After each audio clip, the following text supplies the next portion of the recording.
안녕하세요. 우리가 흔히 잊혀진 전쟁이라고 부르잖아요. 근데 사실 한국 전쟁은요, 한반도뿐만 아니라 전 세계의 판도를 완전히 뒤흔들어 놓은 사건입니다. 아니, 어떻게 한반도에서 벌어진 딱 3년간의 전쟁이 이렇게까지 엄청난 나비 효과를 불러왔을까요? 오늘 이야기는 바로 이 질문 하나에서 시작하려고 합니다. 무엇이 바뀌었고 우리 삶에 무엇이 들어왔는가?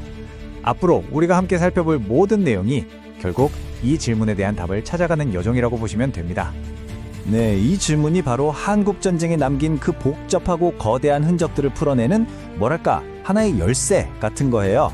한 개인의 삶에서부터 한 국가의 운명, 더 나아가서는 전 세계의 지정학적 지도까지 그 깊고 오래된 영향을 지금부터 함께 따라가 보시죠.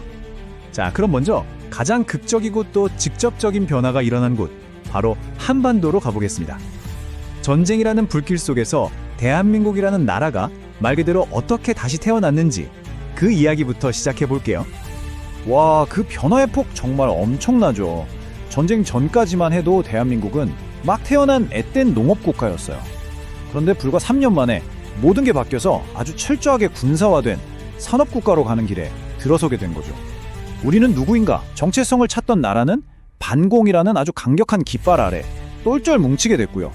세계 무대에서 거의 존재감이 없었는데 이게 미국과의 아주 깊고 영구적인 동맹 관계로 완전히 대체된 겁니다. 약 80%? 이게 정말 상상이 가시나요? 전쟁 동안 남한의 산업시설, 공공시설이 거의 다, 정말 거의 전부가 파괴됐다는 뜻이거든요. 모든 게 잿더미가 된 바로 그 위에서 나중에 전 세계를 깜짝 놀라게 한 경제성장의 씨앗이 뿌려졌다는 게 참 아이러니하지 않나요? 그러니까 완전한 파괴가 역설적으로 모든 걸 새로 그릴 수 있는 도화지가 된 셈이죠. 자, 그럼 이렇게 나라 전체가 거대한 변화를 겪는 동안 평범한 사람들의 삶은 어땠을까요? 전쟁이 끝나고 나서 우리 보통 한국 사람들의 일상에는 과연 어떤 것들이 새롭게 들어오게 됐을까요? 군단이라는 게 그냥 지도 위의 선이 아니라 늘 존재하는 현실이 됐고 수십 년 동안 의무적으로 군대에 가야 했죠. 그리고 다 함께 겪은 희생을 바탕으로 우리라는 강한 정체성이 생겼습니다.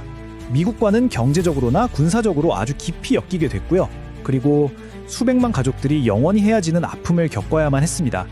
이게 다 전쟁 이후 한국인의 삶을 이루는 새로운 현실이 된 거예요. 단순한 사건이 아니라 세대를 이어서 계속되는 깊은 흔적들인 거죠. 자, 이제 시야를 한번 확 넓혀볼까요? 렌즈를 줌 아웃해서 세계 무대 전체를 한번 보겠습니다. 한반도라는 이 작은 땅에서 벌어진 전쟁이 도대체 어떻게 전 세계로 퍼져나가는 거대한 파도를 만들어냈을까요? 바로 이 지점이 정말 중요합니다. 한국 전쟁이 세계사에서 갖는 의미가 바로 이거거든요. 그전까지 이념으로만 으르렁대던 냉전이 처음으로 진짜 총과 칼이 오가는 뜨거운 전쟁, 즉 열전으로 터져버린 순간이었던 겁니다. 이때부터 정치적인 경쟁이 전 지구적인 군사대결의 시대로 완전히 넘어가 버렸어요. 그 변화는 정말 즉각적이었고 거의 동시다발적으로 일어났습니다. 보세요. 1951년에 태평양에서는 호주, 뉴질랜드, 미국이 손을 잡는 엔주스 동맹이 만들어지고요. 1952년 유럽에서는 나토가 군사지휘 체계를 공식화하면서 확 단단해졌죠.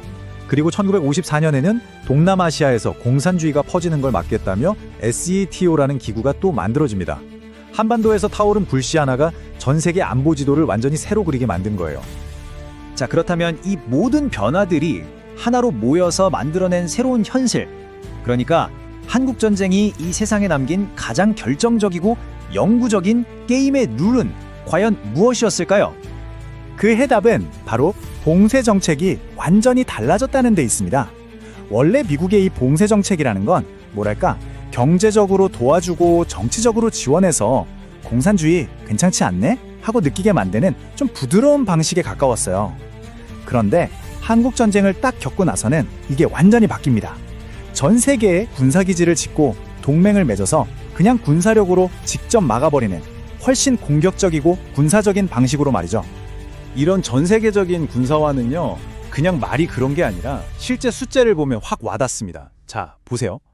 전쟁 전에는 미국 국방비가 GDP의 5% 정도였거든요. 근데 전쟁이 한창이던 1953년에는 이게 13.8%까지 거의 3배 가까이 폭증합니다. 근데 진짜 놀라운 건 뭔지 아세요? 전쟁이 끝났다고 해서 이 수치가 다시 5%로 돌아가지 않았다는 거예요. 수십 년 동안 계속해서 높은 수준을 유지했다는 거죠. 그러니까 세상이 이제는 늘 군사적인 긴장 상태를 깔고 가는 그런 시대에 접어들었다는 뜻입니다. 결국 이겁니다. 이념의 대결이 군사력의 대결로 바뀌어버린 것. 이 전 세계의 군사화야말로 한국 전쟁이 남긴 가장 중요하고도 또 가장 오래 지속되는 유산이라고 할 수 있습니다. 그리고 이 새로운 현실이 우리가 잘 아는 베트남 전쟁을 포함해서 그 뒤로 수십 년 동안 이어진 수많은 분쟁들의 무대를 만들어버린 거죠.